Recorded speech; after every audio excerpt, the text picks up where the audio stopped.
Good afternoon, Year 4. Our Encompass, we are continuing to look at ancient Greece, and we are going to look at the accomplishments of the Greek army. So we are going to do as our anchor task to recall facts that we already know about ancient Greek soldiers, and we've got some key vocabulary here we may well need across the course of the lesson. So by the end of the lesson, your book should look something like this, with 3 main tasks to be getting on with today. And for our success criteria, for paddling, we are looking at features of our Greek armour. For swimming, we are recalling the events of Greek battles. And for diving, we're going to talk about how efficient, so how good the Greek army were at their job. Okay, our anchor task then. I can recall facts about ancient Greek soldiers. So we've learnt lots about ancient Greece already. And particularly in the Athens and Sparta lesson, we started to learn about ancient Greek soldiers and the armies. So have a think about what you already know. Pause the video, have a think, and then we'll go through some ideas together in a moment. Okay, so you may have picked out the facts that Spartans were raised to be in the army and boys would learn to train from a young age, and it was very strict. That women weren't allowed to join the army, but they had to train to be fit and healthy. I think that was particularly in Sparta. Their army was famous in ancient Greece because it was so powerful. The Athenians wanted to expand their lands, which led to many battles. Sparta did not try to invade other cities or claim more land.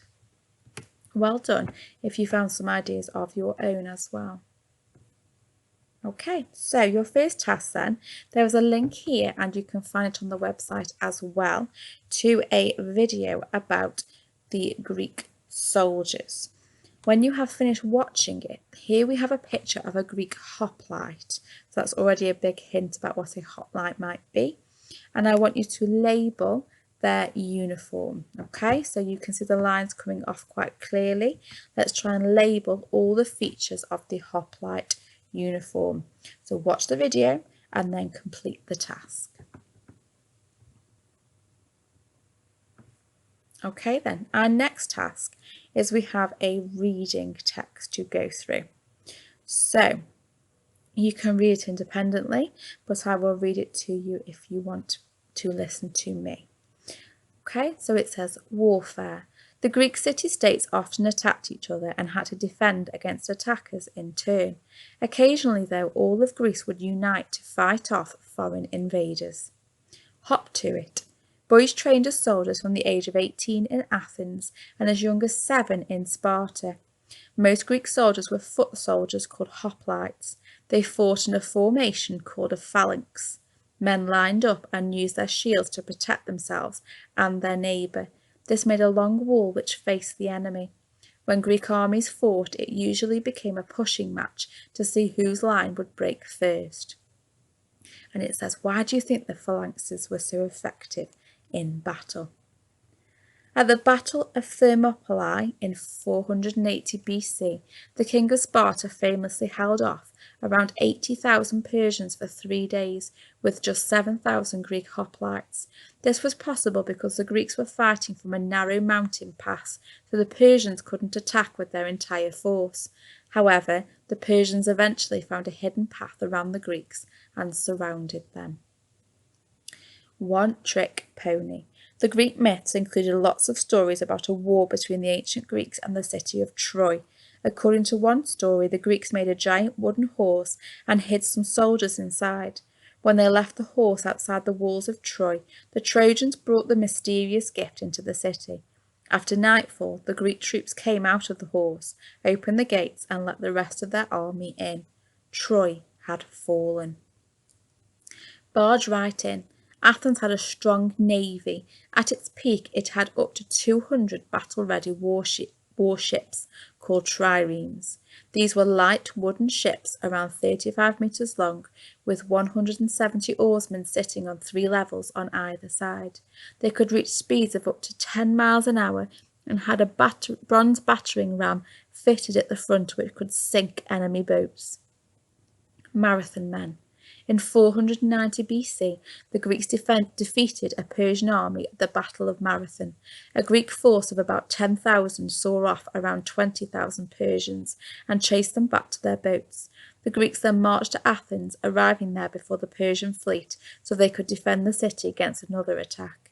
According to the Greek stories, 6,400 Persians were killed, while the Greeks lost just 192 men. It says, do you believe the Greek figures for how many men were killed and why? The ancient Greeks didn't shy away from a scrap. They fought often and well, using hoplite phalanxes and speedy warships to defeat their enemies. They still thanked the gods for their successes, though. Wars were avoided during religious festivals, and sacrifices were made after great victories in battle. So we've learnt lots about the Greek army from these pages. So your next task then is we have our chain, which means we're looking at our key vocabulary, and I would like you to match up the vocab with their meanings. And once you've finished this, are there any other words that you think you could define?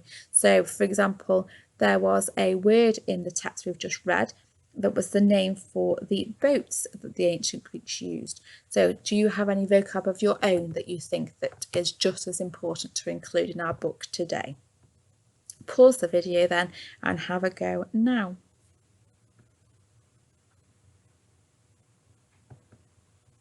Okay then.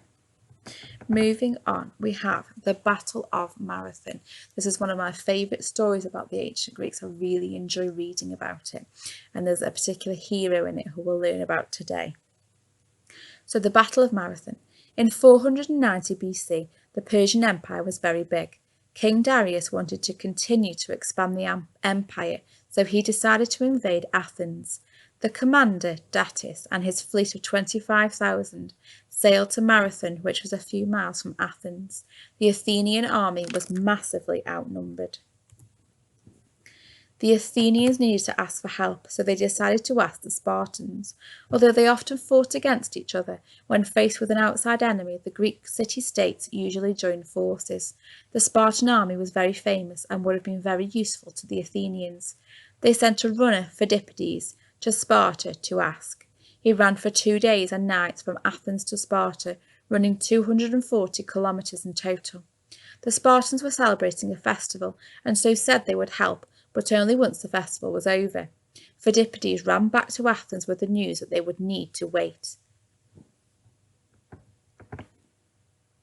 The Athenian army, led by General Miltiades, tried to wait for the Spartan army, but they knew that they would have to fight on their own. He had to come up with a plan. Heavily outnumbered, Miltiades decided on a risky battle formation. He knew Datis would put his strongest fighters in the middle, so Miltiades put his strongest hoplites or soldiers on the edge of the flanks. He also knew the Persians had archers, so instructed his men to charge quickly towards the enemy. The Persians were shocked at this strategy, and Athenian hoplites quickly ran past the lines of arrows flying towards them. They charged straight at the Persians. The stronger fighters on the flanks quickly attacked the much weaker Persian soldiers on their flanks. This left the Athenians free to close in and trap the rest of the Persian army. The remaining Persians ran away to their ships. The Persian army lost over 6,000 soldiers compared to only 192 Athenians.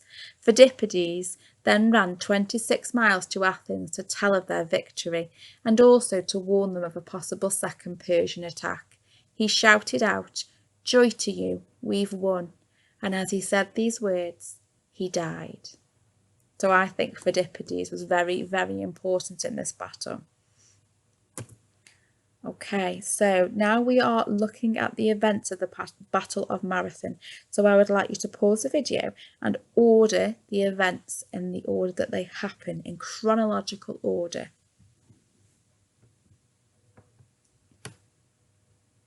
Okay, well done. So if you've had this order for your chronological order, then that is fantastic. Good job. So our last task then, now we know the order it happened, and now we've thought about Phidippides and what happened during the Battle of Marathon, is we're going to write a diary entry as him. Just after the Persians are defeated. So before he makes his final run back to Athens, where unfortunately he dies. Okay, so you are going to write a diary entry as him. I have given you some sentence starters to help you. And I think that this needs to include lots of emotions, because I'm sure that Phidippides had lots of feelings.